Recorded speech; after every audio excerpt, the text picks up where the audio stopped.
네트워크 보안 파트를 계속 진행해 보도록 하겠습니다.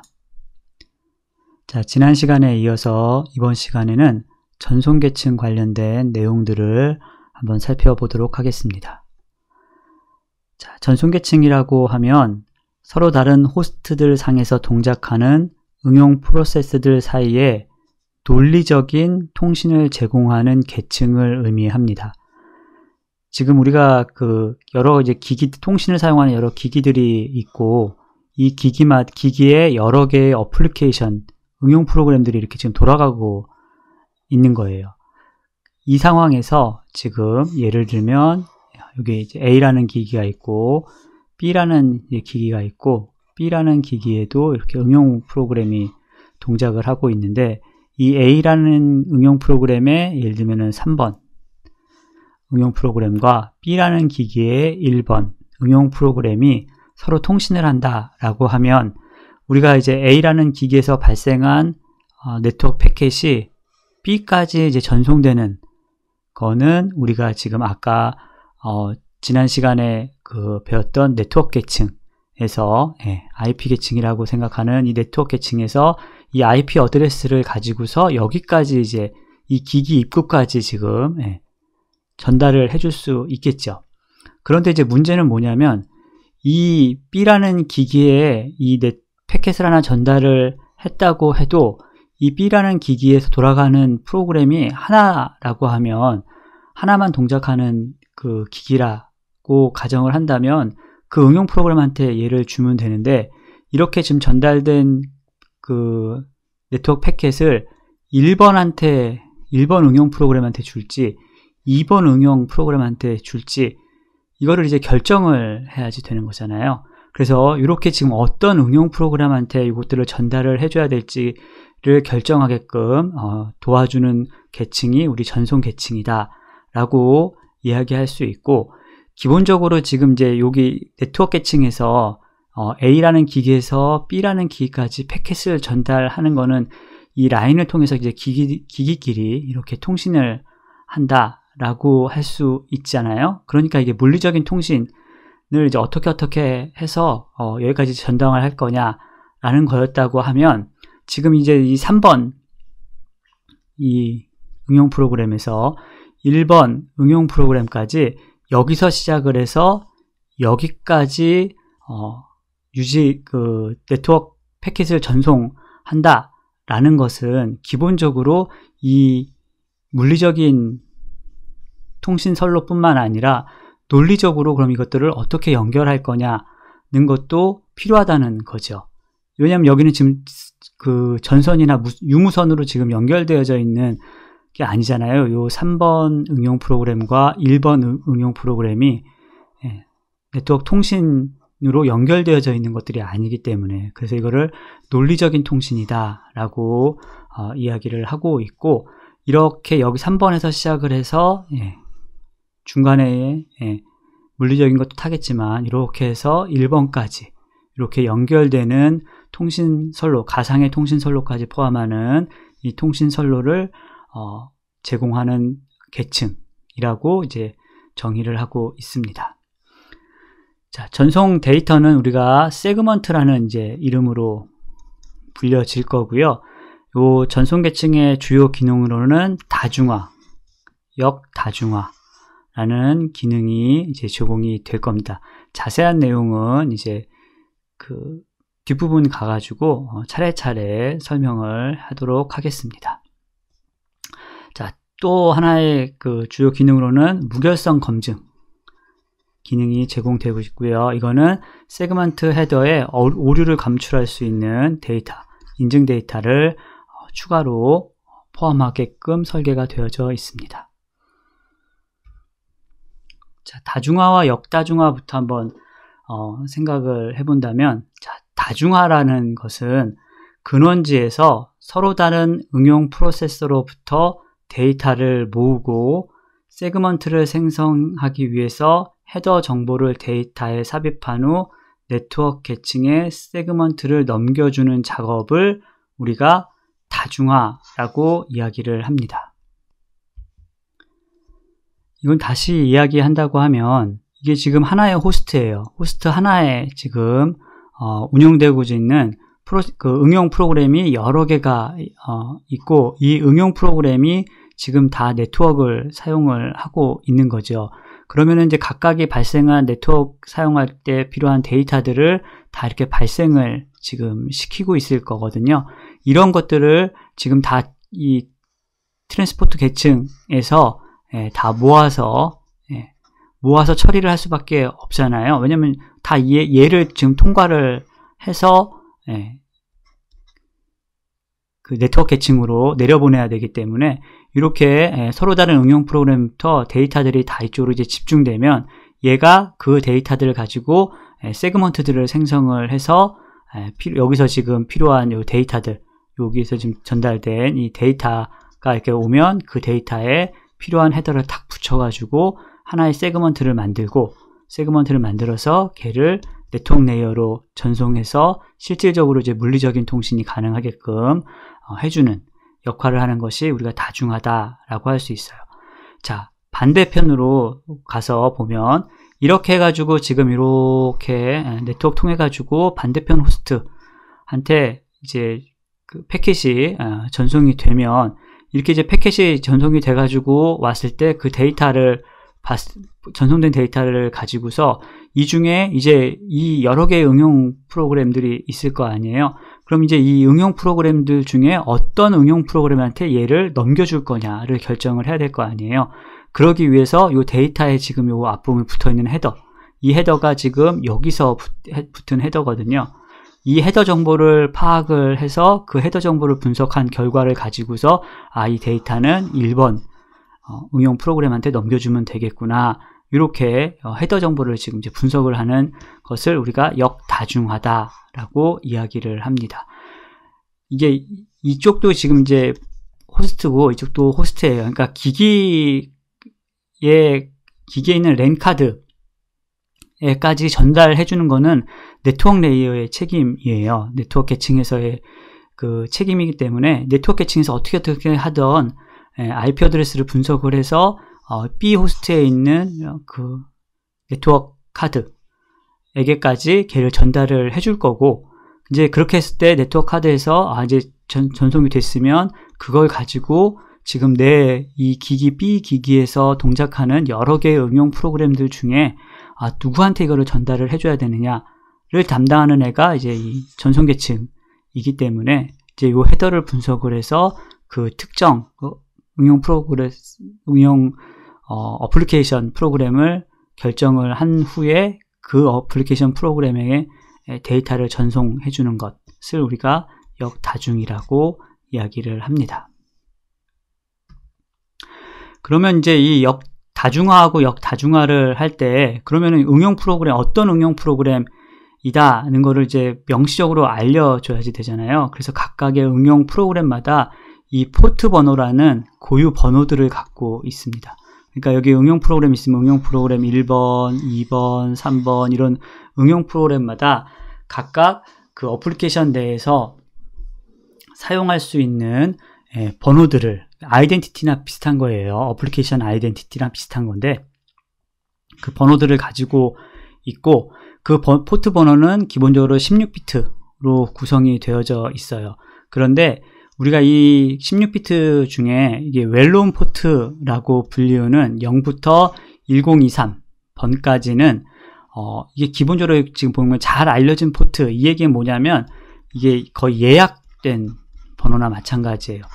어플리케이션이 굉장히 유명하고 많이 사용되는 어플리케이션들이 있기 때문에 그런 어플리케이션에는 미리 그냥 포트 번호를 고정시켜 가지고 사용자들이 뭐 크게 고민하지 않고도 서로, 안 그러면 이제 그 예를 들면은 FTP를 보내려고 하는데 A라는 사람이 쓰는 FTP 포트 번호랑 B라는 사람이 쓰는 FTP 포트 번호가 달라요. 그러면은 이 둘 사이에서 그 포트 번호를 주고받는 것들이 필요하잖아요. 왜냐면 그 포트 번호를 알아야지 내 데이터가 이렇게 있으면요, 요 B한테 갔을 때 어떤 어플리케이션한테 전달해 주세요 라고 얘기할 때 포트 번호를 쓸 건데, B에서 사용하는 포트 번호를 모르면 A가 그거를 알 수 있는 방법은 B가 추가적으로 알려줘야지 되는 거잖아요. 그러니까 이런 절차를 매번 수행을 해야 되기 때문에 이게 이제 불편하다는 거죠. 그래서 보편적으로 많이 사용하는 어플리케이션의 포트 번호를 고정시키고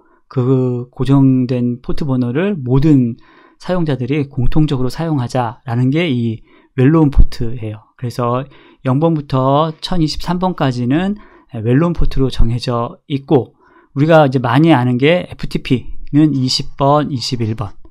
그 다음에 웹은 우리가 그 홈페이지 같은 거 볼 때 쓰는 거, 뭐 80번. 이렇게, 뭐 요런 이제 기본적으로 아주 그 많이 사용하는 포트 번호는 기본적으로 외우고, 계셔야지 돼요. 그래서 FTP, S22번, 텔넷, SNMP. 그 다음에, 핑거도 옛날에 한번 나오기는 했는데, 하여튼 요런, 기본적으로 포트 번호들은 다 이제 외우고 계셔야지 되고요.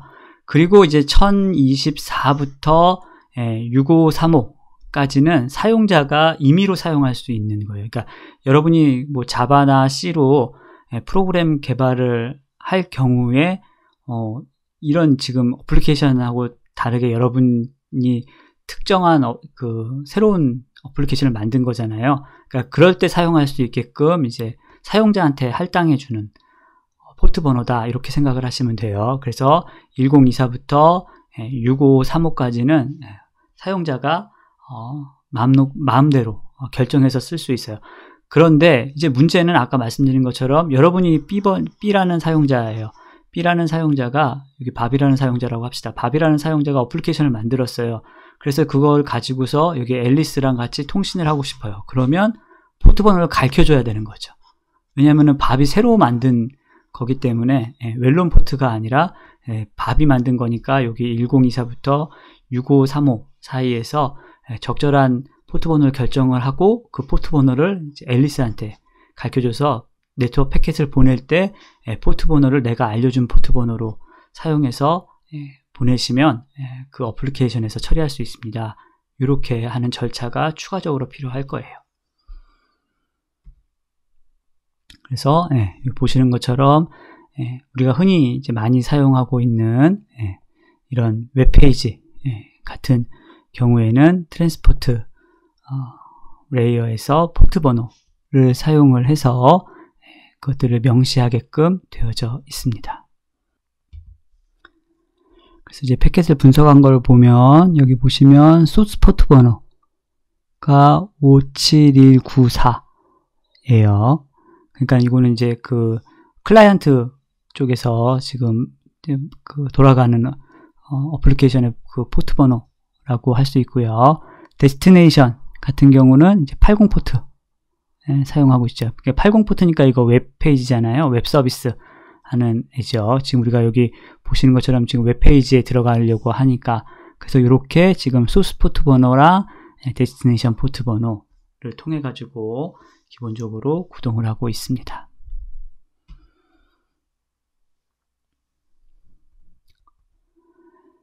자, 그러면 이제 전송 레이 계층에서 사용하고 있는 이제 몇 개의 프로토콜을 한번 이제 살펴보도록 하죠. 일단 UDP 프로토콜이에요.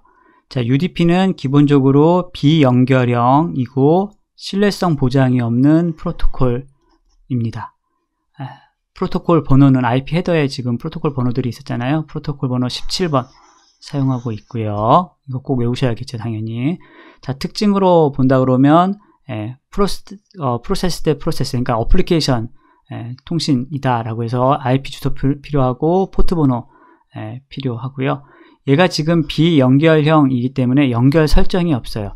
우리가 이제 뒷부분에서 보면 연결을 하려고 할 때 TCP 같은 경우는 3웨이 핸드쉐이킹 이라고 해서 예비 동작이 필요해요. 우리가 이제 통신을 하려고 하니까 필요한 정보들 주고받는 것들이 필요한데, UDP 같은 경우는 그런 연결 설정이 필요 없고요.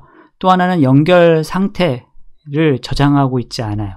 그러니까 이게 그 UDP 같은 경우는 연결 상태가, 그러니까 연결이 잘 되어져 있고 내가 패킷을 잘 받았고 뭐 이런 것들을 유지 관리하지 않는다는 거예요. 그래서 유지 관리도 하지 않고 흐름, 순서, 혼잡 제어 같은 것도 사실은 없어요. 그래서 데이터를 쭉 보냈을 때 이 데이터가 순서대로 잘 도착했구나 라는 거를 보장할 수는 없어요.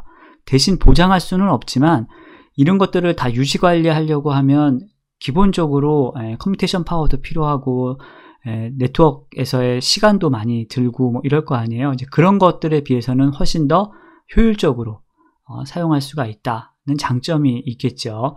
대신 예를 들면 오류가 많이 나는 네트워크 환경이다라고 하면 기본적으로 오류가 난 경우에는 얘네들이 지금 그걸 절차를 처리할 수 있는 방법이 없기 때문에 그런 네트워크 환경에서는 적절하지 않을 수 있겠죠. 자, 오류 제어도 갖고 있지 않아요. 책섬을 제외하고는 별도로 그 오류가 났는지 안 났는지 뭐 데이터가 누락됐는지 안 됐는지 뭐 이런 거를 체크하는 어떠한 메커니즘도 갖고 있지 않습니다. 기본적으로 활용하는 어플리케이션으로는 TFTP, SNMP, RIP 이런 종류들이 있고요. 이런 것들은 이제 기본적으로 잘 암기하고 계셔야 되고요. 앞서 말씀드린 것처럼 빠른 처리, 실시간 전송을 요구하는 뭐 방송 IPTV 같은 방송 서비스 뭐 이런 것들을 할 때 이제 이런 UDP 를 많이 사용을 하고 있습니다. 자, 두 번째로 우리가 봐야 되는 거는 TCP예요. 얘는 이제 UDP하고 다르게 연결형이고요. 신뢰성 보장 프로토콜이다 라고 할 수 있어요. IP 헤더의 프로토콜 번호로는 6번 사용을 하고 있고요. 마찬가지로 얘도 IP 번호랑 포트 번호가 다 갖고서 통신을 기본적으로 하는 상황을 지금 가정을 하기 때문에 이제 프로세스 대 프로세스 이렇게 할 수 있는 거죠. 말씀드린 것처럼 얘는 이제 네트워크 주소이고 얘는 이제 전송 계층 주소 이렇게 생각을 하시면 돼요. 연결 지향형이고요. 그 다음에 순서 패킷이 들어오는 순서도 다 제어하고 있고요. 16비트 윈도우 크기를 가지고서 흐름 제어도 하고 있고 오류 제어, 혼잡 제어 다 하고 있습니다. 사실 이제 그러니까 UDP 같은 경우는 그 뭐 혼잡 제어, 오류 제어 같은 것들이 아무것도 없기 때문에 기본적으로 헤더가 이렇게 복잡할 필요가 없어요. 그런데 이제 여기 보시는 것처럼 TCP 같은 경우에는 구조 자체가 복잡할 수밖에 없습니다. 이제 몇 가지 중요한 항목들이 있어요. 첫 번째는 이제 시퀀스 번호예요. 이제 목적지로 발송한 데이터 스트림의 순서. 그러니까 얘는 지금 이렇게 데이터가 있으면 이거를 기본적으로 데이터 뭐 1기가면 1기가를 다 보낼 수 없기 때문에 이렇게 단편화를 하잖아요. 이렇게 조각을 내고 그 조각들을 이제 일일이 보내기 때문에 얘 다음에 얘가 와야 되고 얘가 와야 되고 뭐 이런 것들을 이제 다 관리를 하려고 하는 거죠. 그래서 여기 이제 시퀀스 넘버를 다 부여해서 자, 여기는 예를 들면 1000번, 얘는 1001번, 얘는 1002번 뭐 이런 식으로 순서를 나타내는 것이다 라고 할 수 있고요. 초기 연결 시 그 이니셜 시퀀스 넘버가 생성이 되고 그 다음에 전송한 데이터 바이수만큼 SN 요 시결 시퀀스 번호를 증가하게끔 되어져 있어요. 그리고 이제 받은 애는 얘가 이제 제대로 이제 받았다라고 하면 이 acknowledge 넘버를 사용을 하게끔 되어져 있고요. acknowledge 넘버 같은 경우는 통신 상대가 발송한 패킷을 받았다는 것을 상대방에게 확인시켜 주는 거예요. 그래서 맨 마지막에 수신한 바이트의 바이트 순서 번호에다가 더하기 1만큼 해주는. 그러니까 지금 내가 예를 들면은 여기 1001번 시퀀스로 1000번 시퀀스로 100바이트를 보내겠다 라고 하면 그러면 이제 이렇게 얘가 이제 패킷을 보낼 때 처음에 패킷 가는 게 1000번으로 SN이 갈 거예요. 그러면 얘가 이제 거기에 받은 것까지 더하기 1 해가지고 1101 이렇게 해가지고 acknowledge 번호를 이제 전송을 해주는 거죠.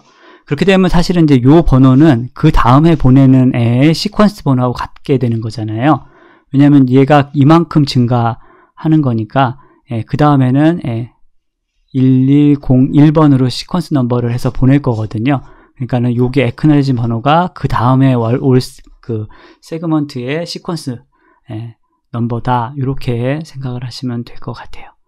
자, TCP 플래그는 각 비트 값이 1이면 해당 플래그가 의미가 있는 거고요. 0이면 이제 오프가 돼서 의미가 없는 거다라고 할 수 있죠. 그래서 각각의 이제 여기 지금 보시는 것처럼 이런 이제 플래그가 있고, 우리가 여기서 이제 주요하게 봐야 되는 게 여기 A, R, S, F 이런 애들을 우리가 기본적으로 많이 이제 보게 되는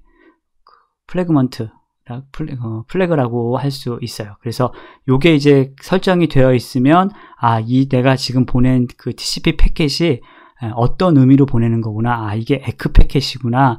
아니면 이게 신 패킷이구나. 이게 핀 패킷이구나. 라는 것으로, 이제 어떤 그 데이터, 그러니까 보낸 데이터의 종류가 뭐다. 뭐 이런 것들을 지금 설명하는 플래그라고 할 수 있어요. 그래서 기본적으로 이것도 잘 암기하고 계셔야지 되고요. 자, 여기서 나오는 윈도우라는 거는 전송할 데이터의 최대 크기라고 할 수 있어요. 우리가 앞부분에서 이제 본 거에 의하면 여기 같은 경우는 윈도우 사이즈가 1024잖아요. 그러니까 최대 1024 바이트를 보내는 패킷이다 라고 하는 거죠.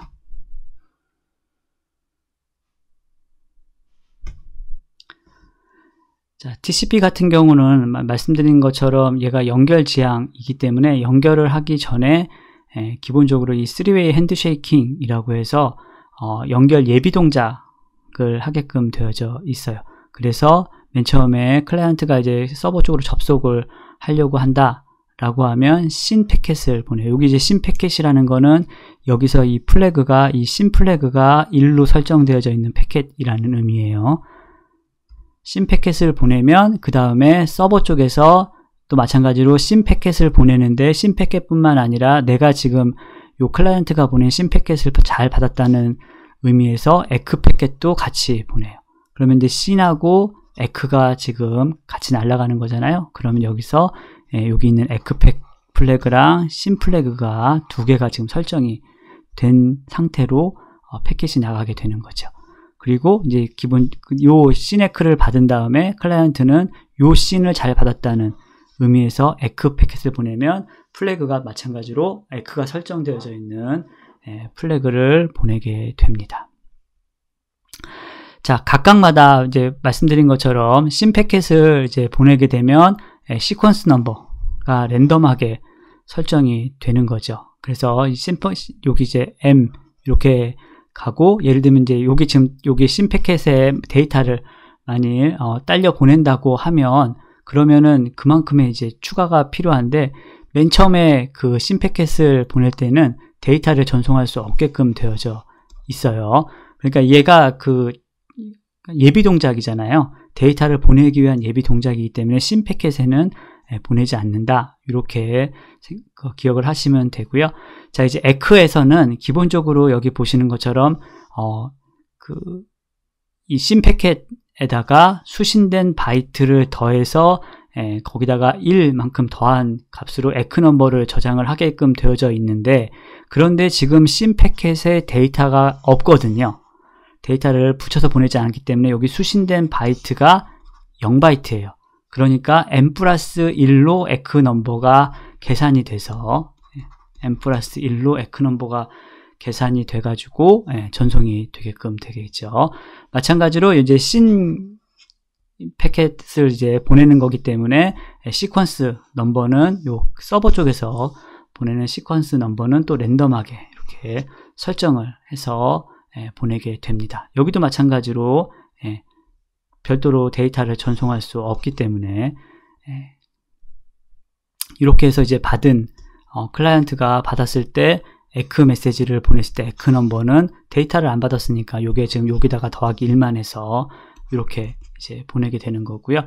자, 그 다음에 여기 예를 들어서 별도의 이제부터는 지금 이렇게 보내고 이렇게 에크 보낼 때에는 별도의 데이터 전송이 가능해요. 근데 데이터를 보낼 이유가 있는지는 잘 모르겠는데, 하여튼 데이터 전송이 가능하고요. 이럴 때 이제 SN 값 같은 경우에는 여기서 지금 받은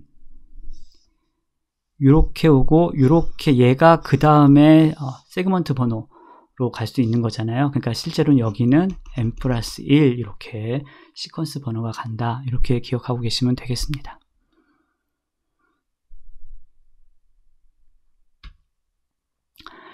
자, 이제 연결을 설정하고 데이터를 전송하고 뭐 연결을 종료하고 뭐 이제 이렇게 해서 3way 핸드쉐이크를 하게 되는데, 얘가 항상 연결이 다 되는 게 아니잖아요. 왜냐면 상대편에서 연결이 준비가 됐는지 안 됐는지 뭐 이런 것들을 봐야 되니까. 그래서 이제 요것들을 지금 하는 절차가 사실은 있어요. 그래서 그것들을 좀 정리를 해 놓은 게 요 그림이에요. 그래서 요 그림을 여러분들이 어떻게 이해하시면 되냐면요. 자, 패킷을 수신을 했어요. 패킷을 수신하면 이제 IP 번호 갖고서 거기까지 온 거잖아요. 내 기기까지 온 거니까 그 다음에 이제 보는 거죠. 포트 번호가 오픈이 돼 있냐. 그러니까 데스티네이션 포트 번호를 보고 그 포트 번호에 해당하는 어플리케이션이 지금 구동을 하고 있느냐 안 하고 있느냐 이렇게 보는 거죠. 그걸 우리가 포트 오픈이라고 해요. 자, 그래서 포트가 오픈되어져 있냐? 근데 오픈이 안 되어 있어요. 그러면 이때 받은 패킷이 리셋 패킷이냐 라고 보는 거예요. 이게 그 리셋 그 플래그가 설정이 돼 있는지 보는 거예요. 만일 이게 리셋 플래그가 설정이 되어져 있으면 리스판스를 안 할 거예요. 이거 주의하셔야 돼요. 리스판스를 안 해요. 그런데 리셋 그 플래그가 설정이 안 되어 있으면 응답으로 그 리셋 플래그 설정을 해가지고 전송을 해주는 거예요. 그 다음에 포트가 오픈이 되어져 있어요. 그러면 리셋 요 패킷이 리셋 패킷이냐? 그래서 리셋 패킷이면 응답을 안 하고 가만히 있어요. 리셋 패킷이 아니에요. 그러면 이제 에크 패킷인지 보는 거죠. 에크 패킷인지 봤는데 얘가 에크예요. 내가 지금 받은 게 에크 패킷을 받은 거예요. 그러면 리셋 패킷을 전송을 해줄 거예요. 에크 패킷도 아니에요. 그러면 신 패킷인가 보는 거죠. 신 패킷인가 봤는데 얘가 신 패킷이구나 라고 하면 신에크를 전송을 할 거예요. 이게 지금 3way 핸드쉐이킹이니까. 그러니까 지금 여기서 에크가 먼저 오면 안 돼요. 패킷을 받았을 때. 지금 우리는 신을 기다리고 있는 거거든요. 신을. 그러니까 정상적으로 온다 그러면 패킷이 수신됐을 때 이렇게 가야죠. 이렇게 가야 할 때만 정상인 거예요. 그러니까 나머지는 지금 다 비정상 처리를 하기 위해서, 그러니까 시네크가 안 오고 예를 들면 리셋이 온다, 포트가 안 열려 있다던가 리셋이 온다던가 에크가 온다던가 뭐 이런 거예요. 그러니까 리슨을 하고 있는데, 서버가 리슨을 하고 있는데 이런 식으로 지금 3way 핸드쉐이크 부분을 처리를 해준다. 이렇게 기억하고 계시면 됩니다.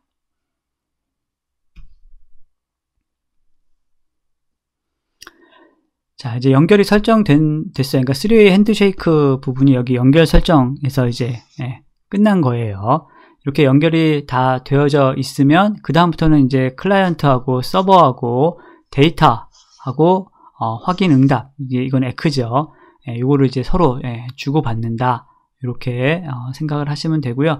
이때 이제 주의해야 되는 거는 시리얼 번호, 시퀀스 번호, 그 다음에 에크 번호, 이것들을 어떻게 잘 주고받는지만 보시고 계산할 수 있으면 큰 무리는 없습니다.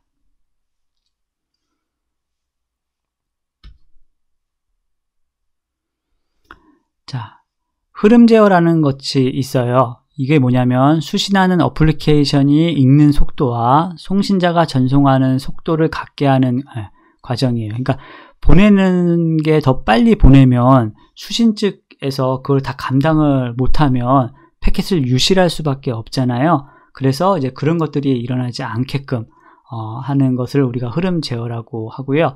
또 하나는 우리가 이제 잘 알아야 되는 거는 이 TCP 슬라이딩 윈도우라는 개념이에요. 자, TCP는 송신자가 수신 윈도우라 불리는 변수를 유지함으로써 흐름 제어를 제공을 해주고 있어요. 그래서 기본적으로는 패킷이 하나가 전달되었음을 하기 위해서 에크 패킷을 받아야 돼요. 그러니까 패킷을 하나 보내고 에크 받고 또 하나 보내고 에크 받고, 근데 하나 보냈는데 중도에 어떻게 잘못돼서 에크가 안 와요. 그러면 얘가 못 갔구나 라고 할 수 있는 거잖아요. 그럼 다시 보내게 되는 거죠.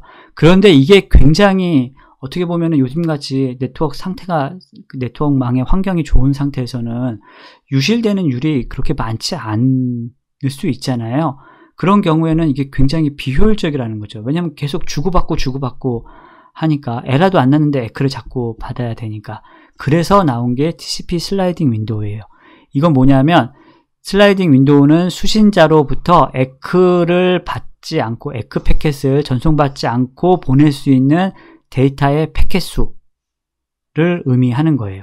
그러니까 예를 들면 그 슬라이딩 윈도우가 4다 라고 하면 내가 패켓을 4번 보내고 에크를 1번 받겠다는 거죠.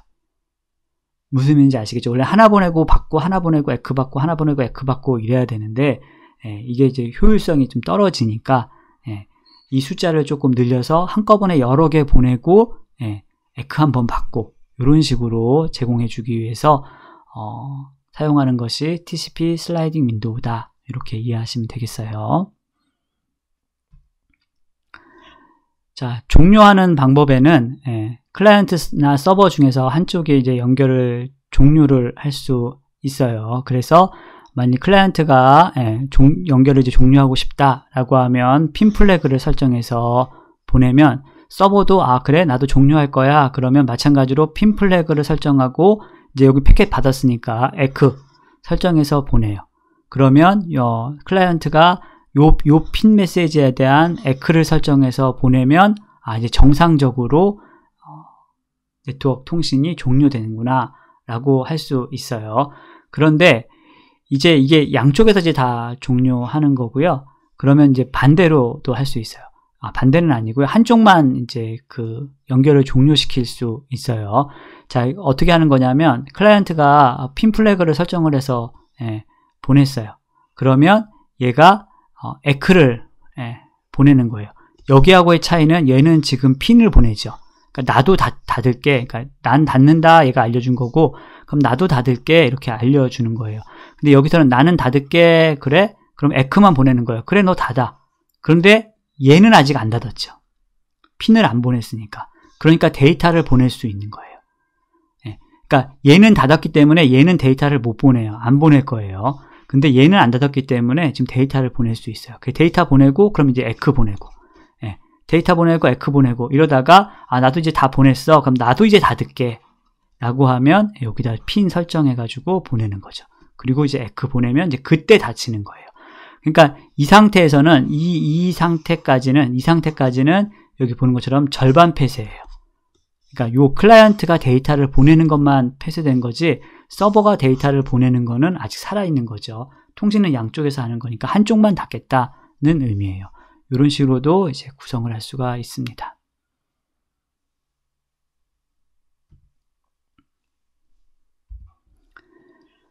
자, 다음으로는 이제 응용 계층이에요. 지금 네트워크 계층 받고 전송 계층 받고 그 위에 있는 이제 3개의 계층을 다 합쳐가지고 이제 우리가 응용 계층이라고 하잖아요. 765 계층을 거기서 사용하고 있는 이제 그 프로토콜이랑 어플리케이션을 조금 이제 살펴볼 필요가 있겠죠.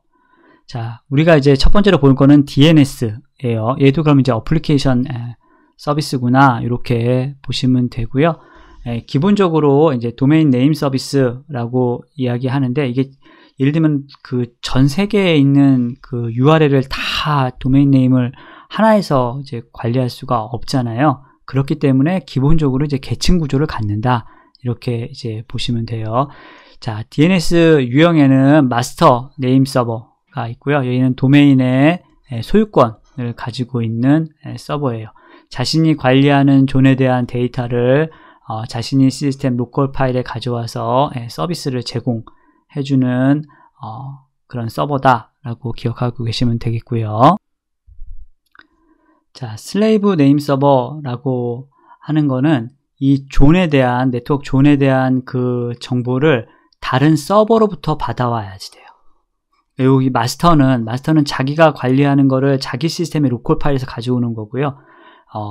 이건 지금 내가 관리하는 서버가 아니기 때문에 그 존에 대한 정보를 이제 다른 곳에부터 이제 받아와 가지고 사용하는 것을 우리가 세컨더리 네임 서버, 슬레이브 네임 서버라고 이야기를 하고, 이때 이제 그 다른 그 네임 서버로부터 정보를 가지고 오는 절차를 존 트랜스퍼라고 이야기를 합니다. 요거만 이제 외우고 계시면 돼요.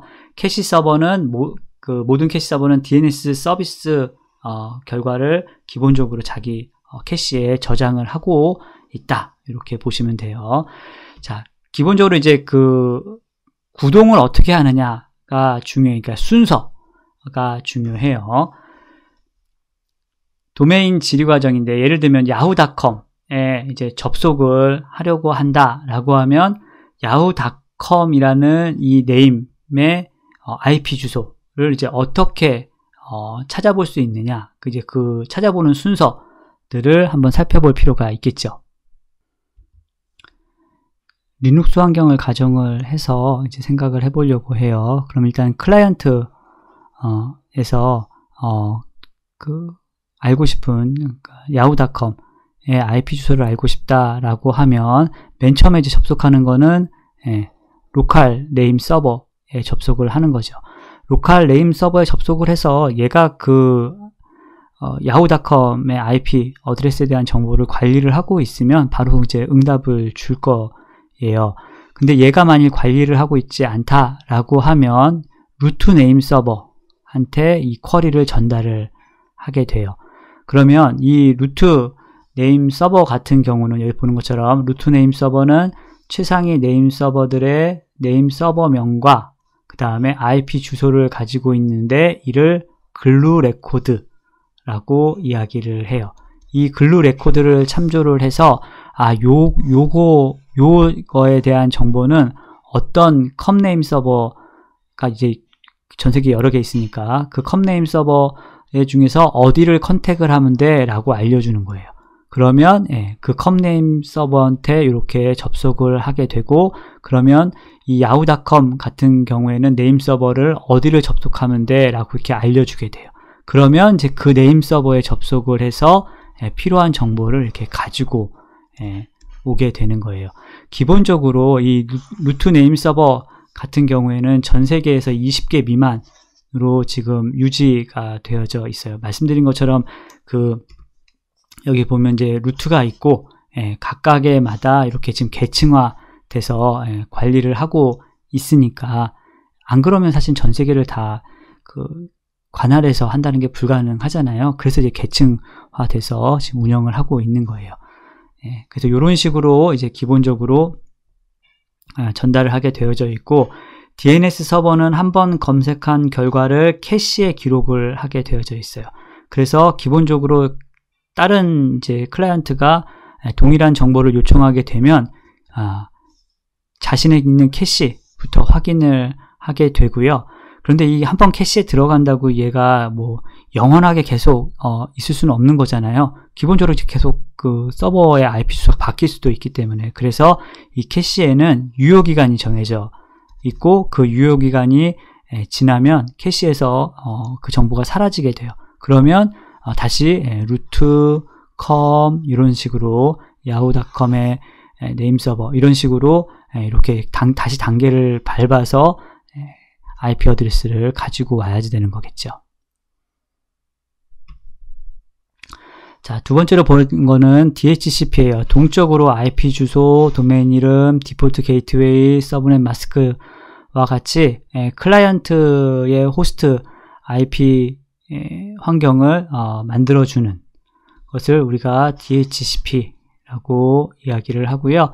클라이언트 부팅 시 DHCP가 서버가 설정해준 IP 주소 범위 내에서 하나의 IP를 할당받게 되고, 사용이 종료되면 할당받은 IP를 반납해서 다른 기기가 사용할 수 있게끔 이렇게 구성을 해주고 있습니다.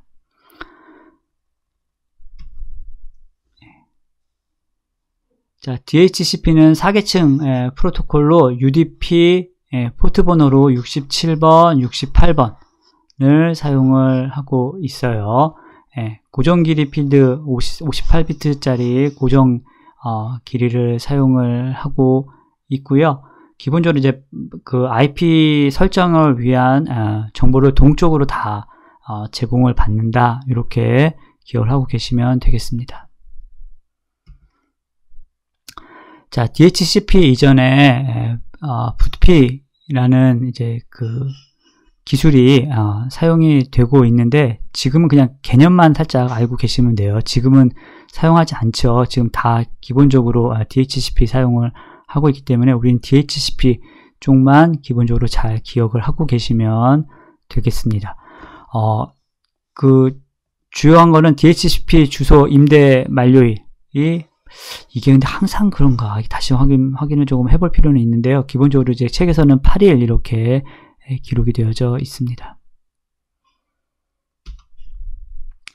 이거는 이제 DHCP 그 패킷에 대한 기본적인 설명이에요. 그래서 지금 이 호스트 A라는 호스트가 DHCP 서버로부터 그 주소를 이제 어떻게 할당을 받기 위해서 필요한 패킷들을 이제 보내야지 되는데, 그래서 이제 보시면 기본적으로 이제 브로드캐스트 기반으로 탐색을 하게 돼요. 왜냐면 얘가 IP가 지금 설정이 안 돼 있는 애거든요. 그러니까 게이트웨이니 뭐 이런 게 아무것도 설정이 안 돼 있는 상태예요. 그러니까 얘가 지금 설정이 안 돼 있기 때문에 어떻게 어디를 접속을 해서 시작을 해야 될지를 지금 모르고 있는 상황이에요. 그러니까 브로드캐스트 밖에는 안 되겠죠. 무슨 의미인지 아시죠? 뭐 게이트웨이니 뭐 이런 정보가 아무것도 없는 거예요. 지금 아주 백지인 상태이기 때문에 네트워크 패킷을 정상적으로 지금 만들어 보낼 수가 없어요. 그래서 여기서 보시면 소스 IP, 이 IP의 ID가 아니라 IP가 0,0,0,0으로 돼 있어요. 이거 지금 우리가 특수 IP죠. 자신의 IP 어드레스를 모를 때 사용하는 거잖아요. 디스호스트 IP. 그래서 0000 이렇게 보내는 거고, 데스티네이션은 255.255.25. 얘 특수 IP죠. 얘 뭐예요? 얘 브로드캐스트 IP잖아요. 그래서 이렇게 지금 특수 IP들을 사용하고 있다는 거 꼭 기억을 해주시면 되겠어요. 나머지 것들은 이제 조금씩 읽어보시고요. 요거 필요하시면 그 네트워크 관련된 책들을 보면 자세하게는 좀 나와져 있는데 순서나 뭐 이런 것들은 조금 필요할 것 같아요. 보시는 것처럼 이제 특수 IP 사용하고 있는 몇 개 안 되는 패킷 종류이기 때문에 이런 것들을 보고 얘가 예를 들면 이제 패킷을 보고 얘가 어떤 종류의 패킷이냐 이런 거 물어볼 수 있거든요. 그래서 이런 것들은 꼭 기억을 하고 계셔야만 됩니다. 자, SNMP란 TCP/IP를 이용해서 네트워크의 소프트웨어, 하드웨어를 관리하는 네트워크 관리 프로토콜이에요. 처음에는 그 네트워크 관리를 위해서 그 제한된 그 프로토콜인데, 현재는 그냥 모니터링 하기 위한 다양한 장비에서 모니터링 하기 위한 기술로 광범위하게 지금 사용되어지고 있습니다. 메시지는 기본적으로 UDP 데이터그램 사용을 하고 있고요. 매니저는 161번, 에이전트는 162번 포트 사용을 하고 있습니다. 구성이나 이런 것들은 얘는 지금 네트워크 관련된 애들이기 때문에 기본적으로 이런 구성 그 이름들만 알고 계시면 될 것 같아요.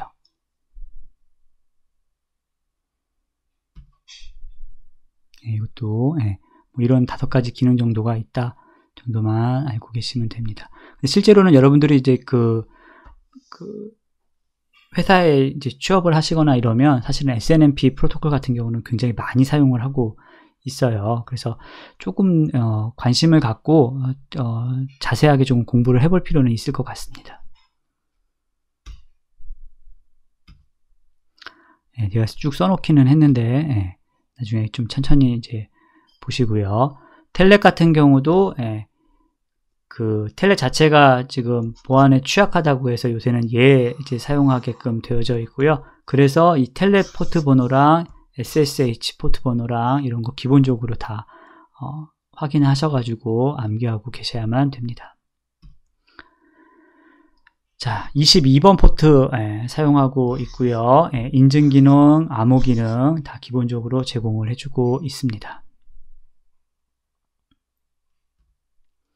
FTP고요. 21번 포트 사용하고 있고요. 데이터 연결하기 위해서는 20번 포트를 사용을 해서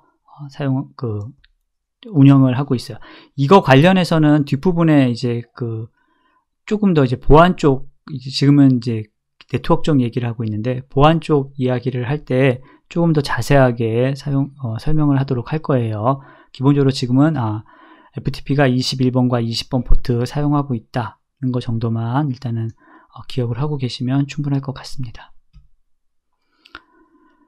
자, 접속하는 방식이 이제 두 가지가 있어요. 첫 번째는 이제 능동 모드 같은 경우에는 이게 FTP에서 대표적으로 사용하고 있는 20번, 21번 포트를 사용을 해요. 그래서 요 이제 두 개의 포트로 가지고 되는데, 일단 클라이언트가 21번 포트로 전송을 하게 되고요. 21번 포트로 이제 접속을 하면서, 이제 제어 포트잖아요. 접속을 하면서 내가 몇 번 포트에 지금 이거 관련해서 데이터 주고받으려고 열고 있어 라고 알려주는 거예요. 그러면은 예를 들어 4501번 포트를 내가 데이터 전송해서 어플리케이션 포트로 사용할 거야 라고 알려주면 서버에서 이쪽으로 이렇게 접속을 직접 하는 거죠. 서버가 클라이언트로 데이터 전송을 위해서 접속을 한다라는 거고요. 예를 들어서 이거 같은 경우는 이제 그래서 클라이언트에서 방화벽이 설치되어져 있으면 접속이 불가한 경우들이 있어요. 이런 것들을 해결하기 위해서 나오는 게 이제 이 수동 모드예요. 수동 모드 같은 경우는 마찬가지로 제어 포트인 21번으로 접속을 하게 되고요. 이렇게 접속을 했을 때 서버의 데이터 포트를 알려주는 거예요. 그러면 클라이언트가 그 데이터 전송을 위해서 접속을 하는 거죠. 요 포트로. 그러니까 요거하고 다른 거는 지금 얘는 서버가 이렇게 접속을 들어가는 거거든요. 그러니까 여기 지금 방화벽이 이렇게 있으면 이렇게 지금 접속 들어오는 걸 막아버릴 수도 있잖아요. 얘가 지금 외부에서 내부로 접속 요청을 해서 들어오는 거니까. 근데 얘는 이제 클라이언트가 이렇게 접속 요청을 하기 때문에 이런 방화벽 설치 문제, 뭐 이런 것들을 이제 해결할 수 있다는 장점이 있습니다. SMTP는 이제 메일 주고받을 때 사용하는 거고요. 기본적으로 SMTP, PGP 뭐 이런 것들은 기본적으로 조금 이제 알고 계시는 것들이 좋을 것 같아요. 이메일 서비스 구성 프로토콜이고 이건 사실은 제가 이제 추가적으로 더 이제 써놓은 건데 그렇게 크게 의미는 없을 것 같아요. 그래서 이건 이제 구성이고요. 메일 서버들을 운영하는 구성이고, 여러분이 아셔야 되는 거는 요 팝, 그 다음에 여기 IMAP. 기본적으로 이제 메일을 주고받을 때 사용하는 프로토콜이 이제 이 둘 중 하나를 이제 사용을 하게 돼요. 그래서 이거 같은 경우는 팝 같은 경우는 110번 포트 사용을 하고 있고요. 팝3 같은 경우에는 여기 보면 메일 서버에서 가져온 이메일은 더 이상 이메일 박스에 남아있지 않아요. 그러니까 이메일 박스에서 다 읽어왔을 때 다 지워진다는 얘기죠. IMAP 같은 경우에는 이메일을 읽었을 때 계속 이렇게 존재하게 돼요. 이게 두 개가 지금 특징적으로 되어져 있기 때문에 이거는 지금 확실하게 구분되는 서비스예요. 그러니까 이 정도만 지금 기억을 하고 계시면 될 것 같습니다. 예, 오늘은 여기까지 됐고요. 기본적으로 지금 TCP 쪽에 있는 패킷을 분석하는 거, 아까 보면 굉장히 많잖아요. SYN, ECK, 뭐 리셋, 그다음에 PIN 뭐 이런 것들이 있기 때문에 패킷을 보고 이게 어떤 패킷이다 라는 거 이제 기억하셔야지 되고요. 그 다음에 포트 번호, 유명한 어플리케이션들, 잘 알려진 어플리케이션들에 대한 포트 번호들 다 기억하셔야지 되고, 응용 계층에서 이제 몇 개 지금 DNS든 메일이든 이 몇 개 지금 아주 잘 알려진 어플리케이션에 대해서는 좀 추가적으로 공부를 하셔서 정리를 해 놓으시면 좋을 것 같습니다. 수고하셨습니다.